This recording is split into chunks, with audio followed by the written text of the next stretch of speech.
Do you ever test me? Men don't play those sort of games. You'd be able to like lift up the other phone like secretly and then listen in on their phone calls. You looked in trouble when I got back. You looked in trouble. You looked like you'd missed a human machine who'd gone on work, who'd gone to work, and now you're thinking, God Almighty. Welcome to the Fun Dad, Dean and Wife Unfiltered podcast. I am Dean. And I am Sara. And we have started this podcast to give a true representation of parenting. We like to give an honest view of what it is like to parent two young children whilst juggling working life and trying to have a life ourselves. How have we been since recording the last podcast? So we like to start the podcast with a little bit of a roundup of our hectic life of two working parents. So what have we been doing with ourselves? So, start of last week, I went to Lake Como for work, didn't I? Monday Yeah. to Wednesday. Lucky thing. Yeah. Well, it was a work trip, so it was like a lot of bit of work and bit of boozing. And Lake Como was an amazing place, absolutely incredible. Probably wouldn't take the kids there. It's not really a kid-friendly place. It's just very scenic with a big lake in the middle of it and lots of restaurants, bars and stuff like that, but not really a place for the kids. I mean, I do remember when you said you was going, I thought to myself, oh, like really good for you, like really like have a lovely time. But, oh, that means that I have to go with the kids because I only work 3 days a week. Well, sometimes 4 or 5, but my main days are Monday, Tuesday, Wednesday. And I was like, please don't be on a Monday, Tuesday, Wednesday, the trip. And when was the trip? Yeah, as soon as I saw the dates, I was like, oh my God, like, and we kind of had a choice with work whether to go or not, but it was better if I went, so... Yeah, because the thing is as well, like being a teacher, I suppose if you had a wife who had like another job who could ask for a day off or holidays or like swap her days, but I can't swap my days. Like being a teacher, my days are completely set. No. So it's just like a logistical nightmare. Like just you being away for a few days, I hate to admit it, but I was like, oh God, he does do a lot, doesn't he? Yeah, no.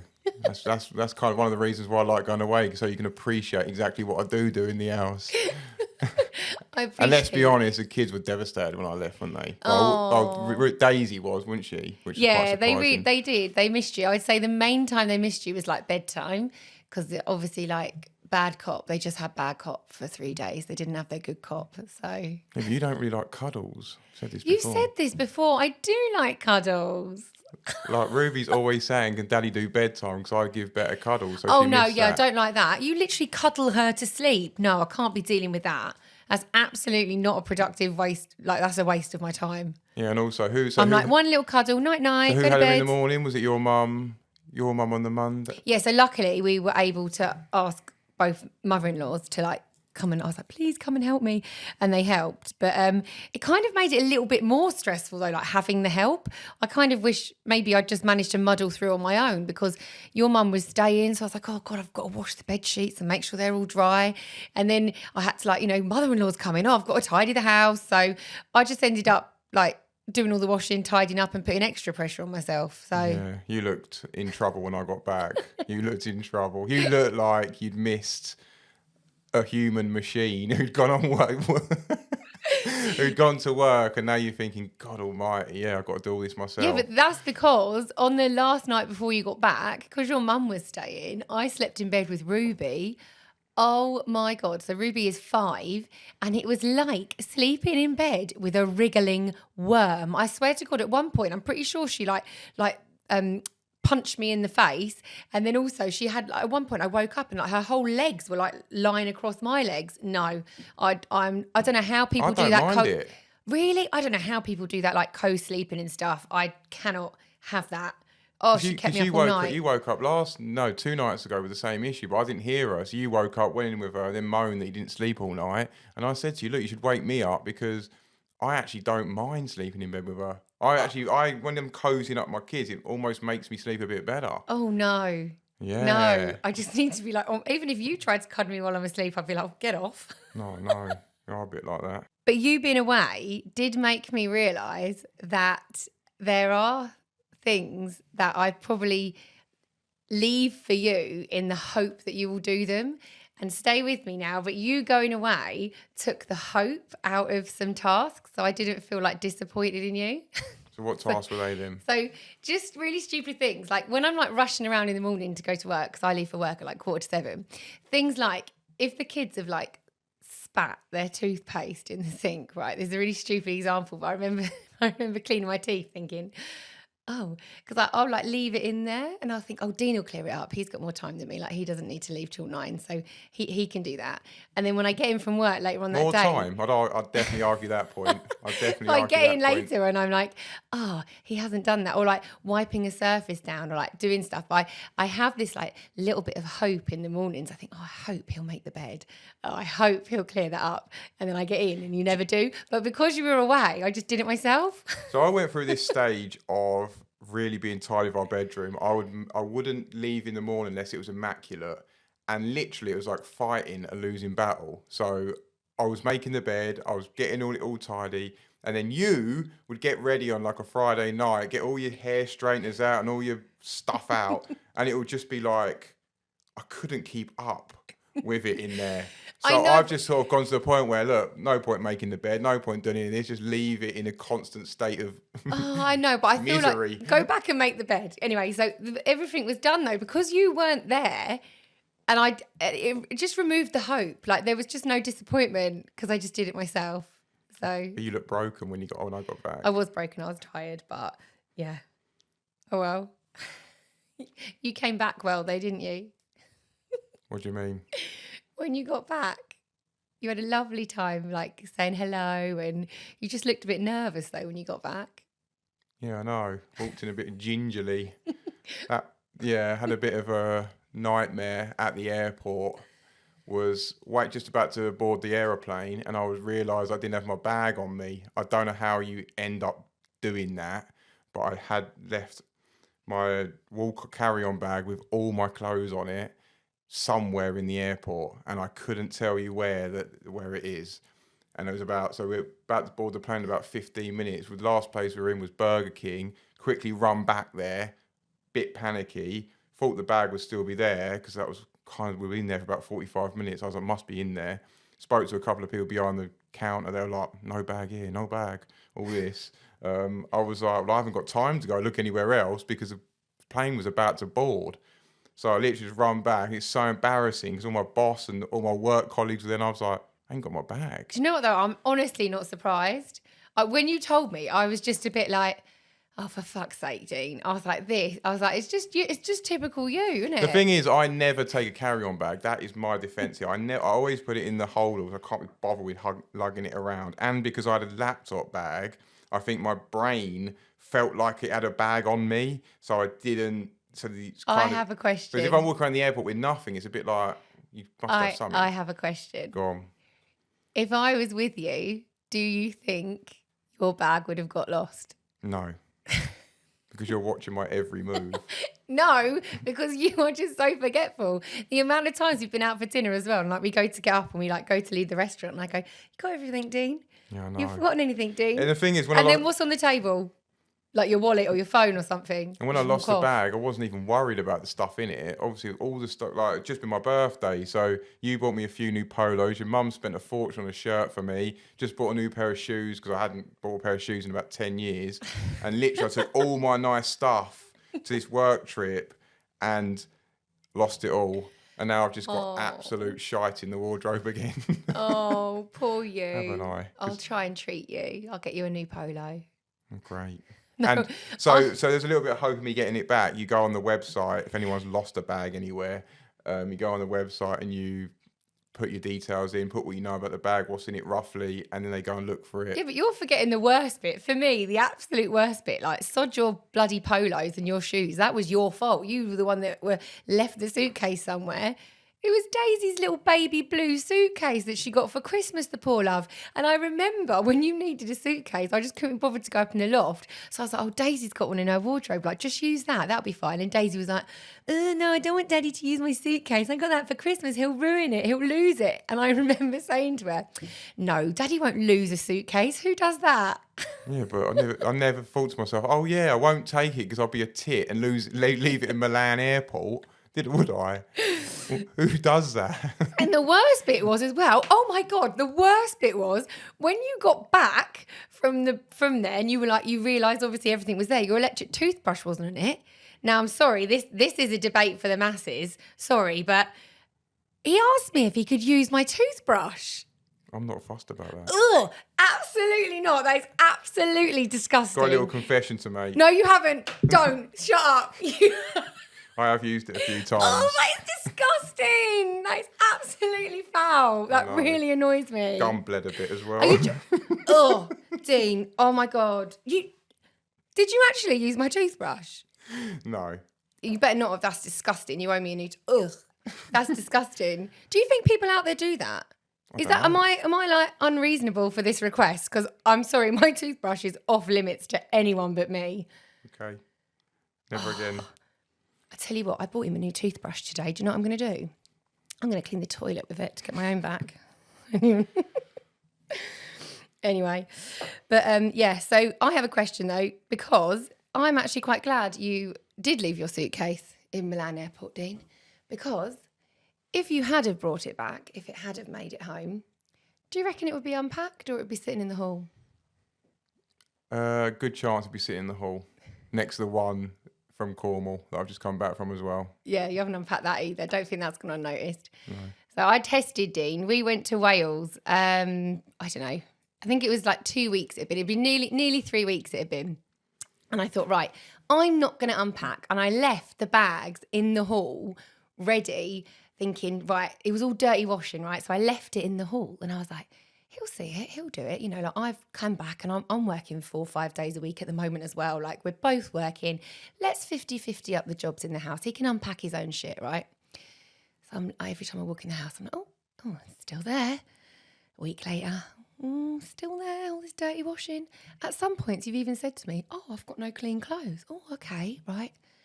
2 weeks and 5 days later, I gave up. I was like, I have to unpack this stuff. And it was in the hall. It wasn't even like it was hidden in our bedroom. You had to walk past it every day. Don't you think the mental anguish of waiting for me to do it's worse than just doing it? Well, so this is the thing. I'm sure there are other people out there that do this. I definitely do this. I often like set little passive aggressive tests for you. Like in my head, I'm like, right, I'm not going to do that because I've got this bit of hope in me that Dean will do it. Do you know what I mean? Yeah, no, I think there was a cup of tea a little while ago in the room that was kind of like a little bit left in it, and it was up there a while, and that was a test, wasn't it? That was a test, and I was like, you ever going to take this cup? I did do it because I suddenly realised this is a test. This is one of Sara's tests. You're starting to learn now. Yeah. Because then I put it up and I thought the other test, that it seems like a lot of people out there do this test for their partner, like the lazy partner. So the other test. Lazy? I'm not lazy. Not lazy. Okay. The one that doesn't, I don't know. Take offence to that. Oh, well, take offence to it. Give a shit. Anyway, but I do things like the toilet roll holder. So, like when the toilet roll's empty, I'll leave it there. I'll be like, oh, someone will put that in the bin. And I often do change it. I do. You have never changed it. No, you do. Never put the cardboard tube in the bin. Yes, I do. Yes, okay. I do. Probably a low percentage amount of times. Well, like 1 out of 100, 1%. But I do. I reckon probably I'm going at 20%. But I do it. And you're proud of that. I don't walk 20%. back in. I don't walk back in and like go to the house. Look, I've just changed the toilet roll and tell everyone about it, do I? It's just something you wouldn't notice. But I definitely do that. Yeah. Well, I don't know. Do you test your husband? And if you do, what kind of tests do you do out there? I'd love to know. Or maybe you test your wife. Do you ever test me? Like, men don't play those sort of games. Why would you test? I love a little test. The thing is, but like, what drives me mad a little bit about you is when you come in the house and you just throw the coat all over. Like, you got a thing with coats and trainers. No, but do you know what? Because you've had a go at me about my coat before. You just leave it more. I do it on purpose to like wind you up. I'll be like, oh, Dean. But I don't go to myself. Hang on a minute. I'll wait a week until she picks it up. I just pick it up and put it in the hanger because that annoys me. Yeah, but I would pick it up, obviously. No, you wouldn't. Oh, come Only if someone was coming round. Oh yeah, if somebody's coming round, that's the only time he seems to be motivated and stuff like that. Anyway, right. So last week we talked about presents that you shouldn't buy your kids. And we actually mentioned the make your own squishy that my sister bought the kids. And it's basically a balloon that you fill with flour. And it was a nightmare from start to finish, and ended up with flour all over my kitchen, all over my father-in-law. It was a nightmare. Well, it turns out to be the gift that keeps on giving. So Daisy had a friend round, didn't she, Dean? Yeah. For about 5 minutes it was. She was Yeah. for about 5 But minutes. again, I wasn't home. I wasn't monitoring this. So had a friend round, and where did they go? Up in their bedroom. What were they playing with? This squishy. It's a lustrous squishy. And what happened to it? They don't know. All Daisy came down and was like, Dad, we've done something upstairs and needs cleaning up. And I was like doing something, I think, with work. And I was like, all right, I'll go up there and sort it out in a minute. And then I didn't really realise it. But she did come down and tell me, to be fair to her. But then she tried to clear it up herself. Like, if Dean had just stopped at that moment and assessed the situation, it would have caused me a lot less hassle. So basically, the squishy exploded and there was flour all over her room, everywhere. So what did she do? She went in the bathroom, got a wet towel, damped it down, and then tried to rub the flour. I don't know what she was thinking. I think that's quite cute though, because at least she tried to do it. Do you know what happens when you mix flour and water? Do you know what happens? It's like a paste. It was all stuck in the carpet. She didn't know. I felt really sorry for her because you came in. Like she's accent upstairs. She's come down and told me about it. I should have gone and sorted it out. Yes. I didn't really. She's come and told me. Then you've come in and told her off, and she's for attempting to tidy it up, clean it up. And she's like, well, I did try. And I'm like... I know, but honestly, the flour and water in the carpet. But do you know what? Every cloud has a silver lining, because it meant that I got to buy my new toy. I'm so excited. This one hasn't got batteries. God, yeah, not that kind of toy. Cheers for that. Anyway. Burnt them out. Oh, wow. Maracas. So I bought a Vax. And I'm so excited. Me and my sister went halves. It was on sale. I was like, absolute bargain. And we have bought a Vax. And oh my God, we bought it on the Wednesday. It arrived on the Friday. And I cleaned the carpets, and it's amazing. And I was so excited. I was literally like a kid at Christmas about this Vax. And now I can't wait to do the house and do everyone's carpets. I mean, I'll even knock on my neighbours and like do their carpets. Yeah, you were doing it on that Saturday afternoon, and I was like watching something football, I think. It was like Sunday. It was like the last game of the season, and West Ham were playing City in big games. And you were telling me about this carpet, and I was like, fucking hell. I was really excited about my carpet cleaner. I know, but when you get into your 30s, there are just different things that like excite you now.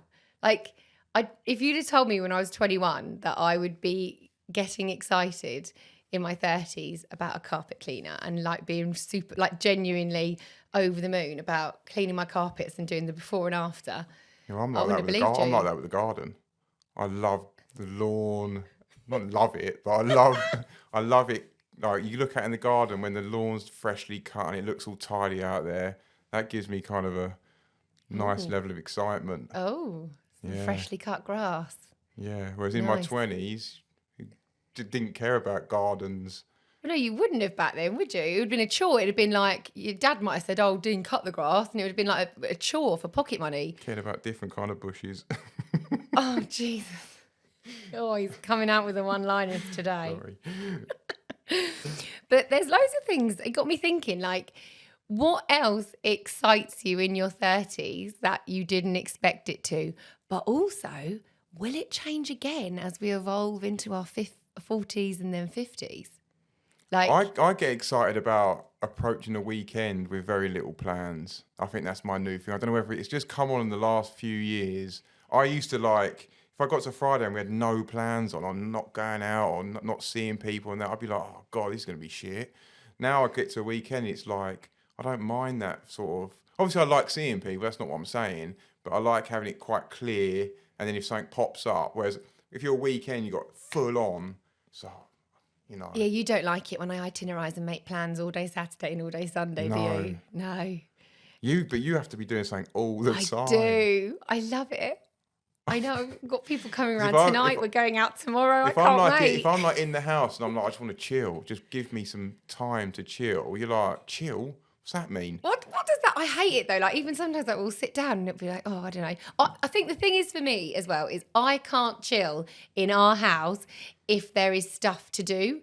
Like sometimes you can like sit down after dinner or something and like watch a film or get Netflix on.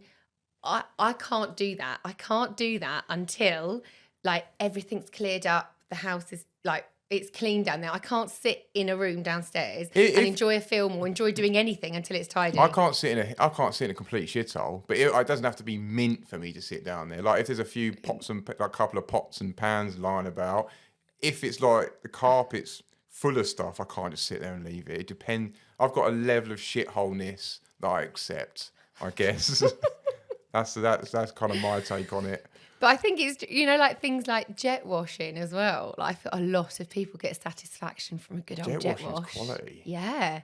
It's really sad. And also you isn't it? get like when I came back, I done off front one, didn't I, a few weeks ago, and you were like, great job, and I'm thinking it wasn't even hard.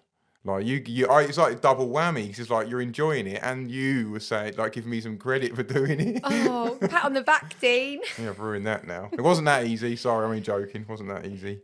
And like also, I've just found myself making these decisions that I never thought I would make in my 20s. So, for example, there are pubs that I loved in my 20s growing up, and I really, really like the food and I like the atmosphere, like everything about these pubs. But now, if there's like pub A that is like really nice food, really good atmosphere, love it in there, it's a good pub, or there's pub B and it's got a kids climbing frame but it's bang average, I'm going to pub B any day.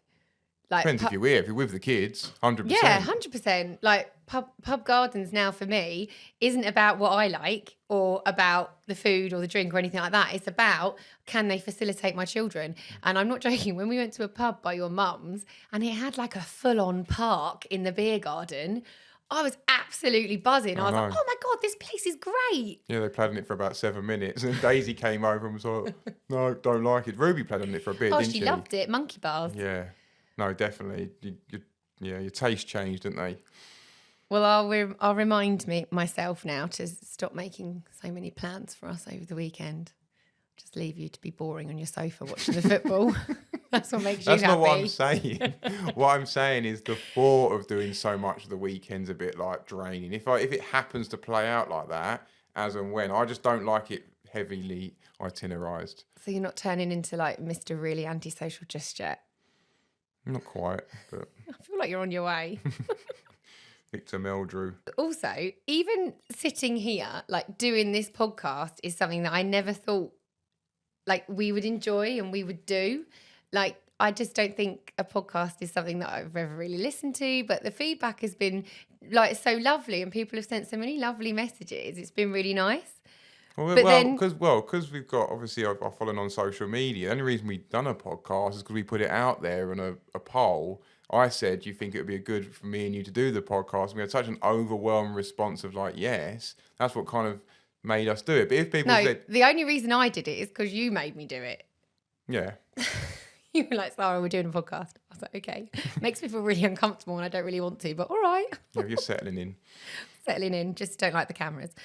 Anyway, so we were like laughing and we were like buzzing from the podcast. So Dean recently has set up like a podcast Instagram page, haven't you? What's that? I haven't really looked at that very much. So it's just called Fun Dad Dean Parenting Unfiltered. Yeah. On Instagram, it's just got the best clips from our shows. So it's kind of good to separate it from your main page so you don't sort of clog one or the other up. So yeah. So I saw one. You put one up the other day, and like it was just a video of us, I suppose, like chatting away, wasn't it? And it's actually led us to our wanker of the week. You could have said it with me then. You were just like, no, I won't.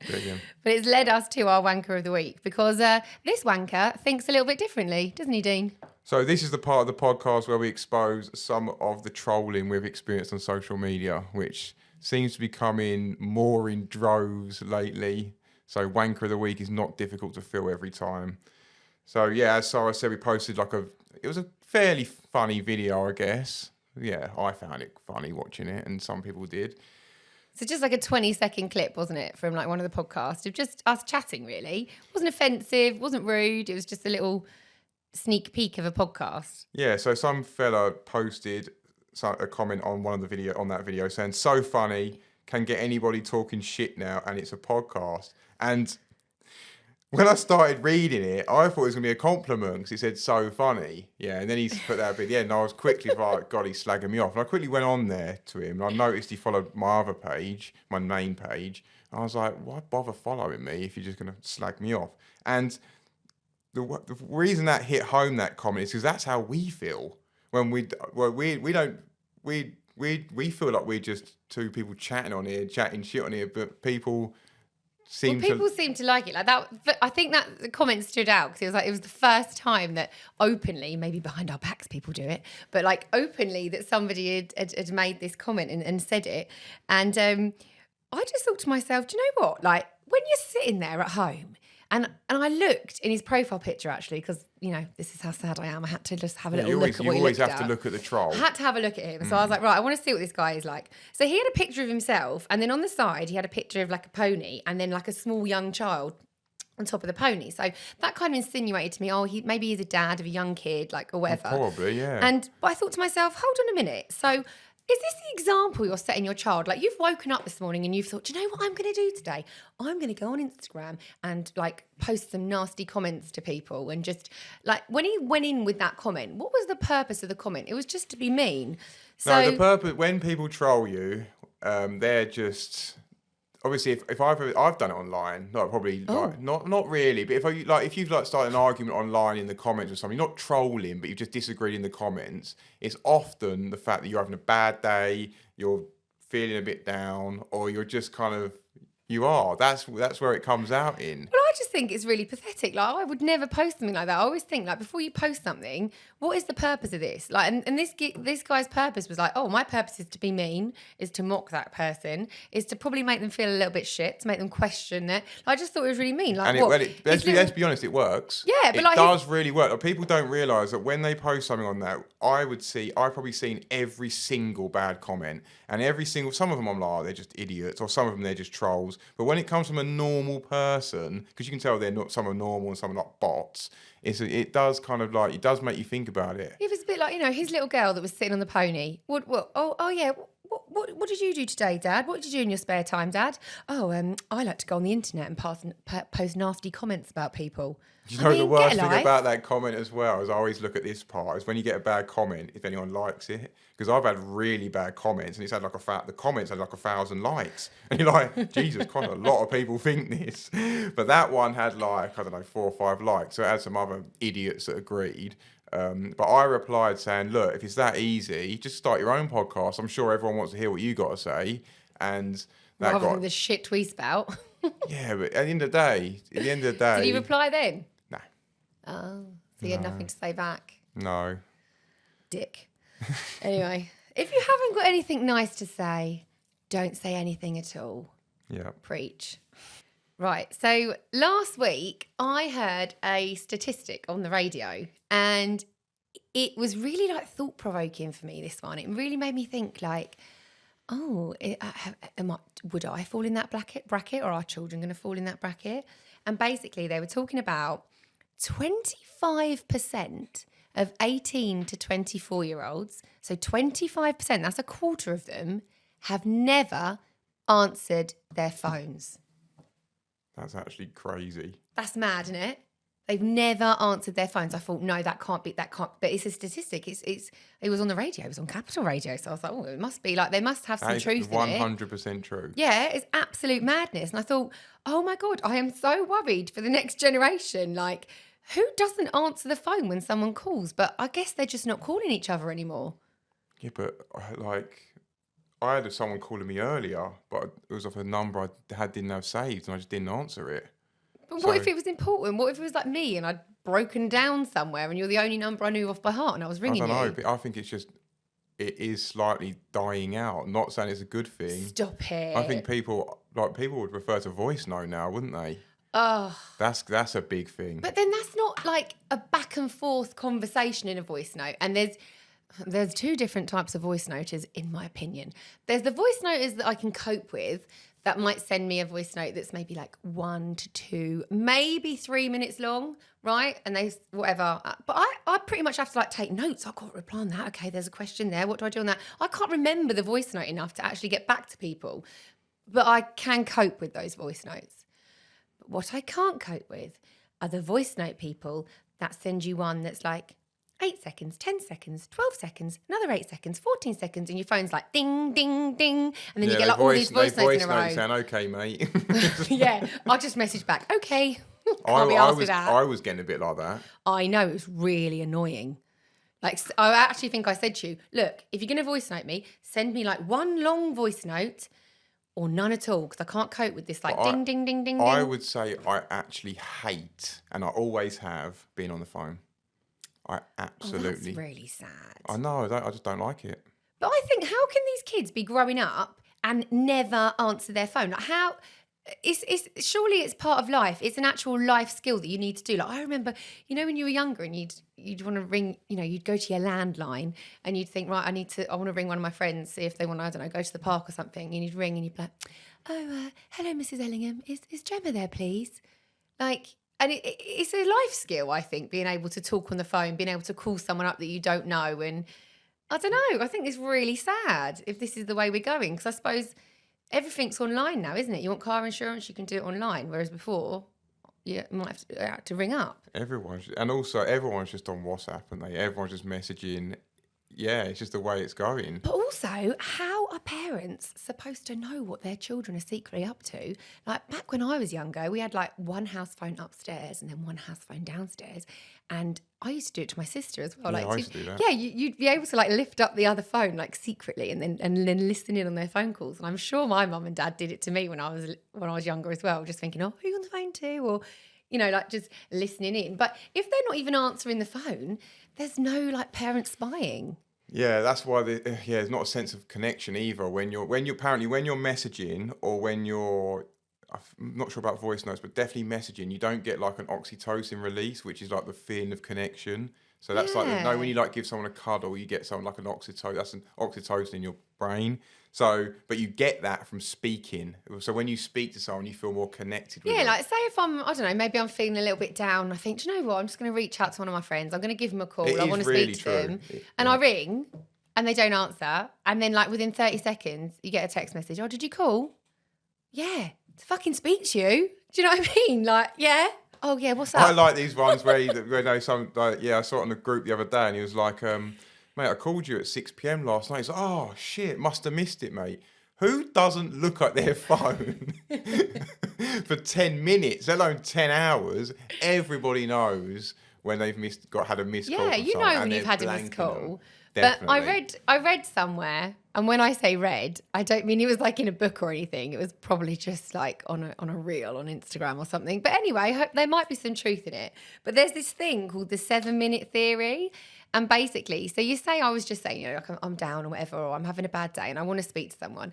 They're saying that all it takes is 7 minutes of like being on the phone, chatting to someone, cheering you up, or going and seeing someone and spending 7 minutes with somebody else when you're at a point where you're starting to feel low. It can bring you up and make you feel happier and more uplifted by having that like human contact. 7 minutes. So, next time I ring you, give me 7 minutes. If I rang you for 7 minutes, I've had a load of new jobs. That's about it. A list of all things I want you to do around the house, but you don't. Anyway, yeah, I don't know. But I just find that really sad that we're going, like, where are we going to be in another 10 years if already a quarter of these, I was going to call them kids, but they're not. They're young adults and not answering their phones or have never answered their phone. It's mad. I find the whole technology thing very, very scary. I do. I feel like we've got to a place now where life's pretty good. We've got phones. We've got, we don't need to be walking around with robots and stuff like that. Oh, God, that's got a bit heavy for me on this Friday afternoon. Anyway, so happy days. Yeah, it's fine. All done. So that is it from us today. Once again, thank you for listening and thank you for all your lovely messages and for reaching out to us. We love hearing what you think. But now we are going to hopefully go and enjoy half term, which is a little bit bittersweet because obviously I love spending time with the kids, but I'll be quite happy when they go back to school. Thanks for listening, guys. And just before you go, on the 16th of June, it's Father's Day, and we've got some Father's Day gifts on fundaddeanshop.com. So get over there and buy the fella something he deserves. So is this where I have to get your Father's Day gift from? Yeah. Nice and free.